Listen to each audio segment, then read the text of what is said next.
Hello guys, সবার কি অবস্থা? কেমন আছেন সবাই? আশা করছি সবাই অনেক ভালো আছেন। তনুজ লাইফস্টাইলে সবাইকে স্বাগতম। আজকে একটা ছোট্ট ব্লগ নিয়ে হাজির হয়ে গেলাম।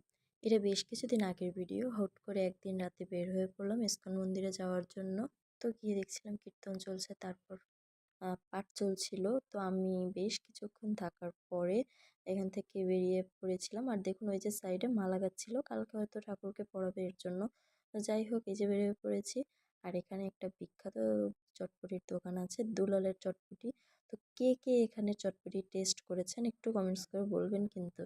আর টেস্টটা কীরকম ছিল সেটাও কিন্তু একটু জানাবেন। দেখুন অনেক ভিড় ছিল এখানটায়। আর আমরা অর্ডার দিয়ে অনেকক্ষণ ওয়েট করছিলাম। তো তারপর অবশেষে আমাদের চটপটি পেলাম আমরা অনেকক্ষণ। আর এটা ছিল শীতের সময়, যার কারণে গরম গরম চটপটি খেতে বেশ অনেক ভালো লাগছিল। তো খাওয়ার সাথে সাথে আপনাদের সাথে বিদায় নিয়ে নিচ্ছি। তো ভালো থাকবেন, সুস্থ থাকবেন। Thanks for watching.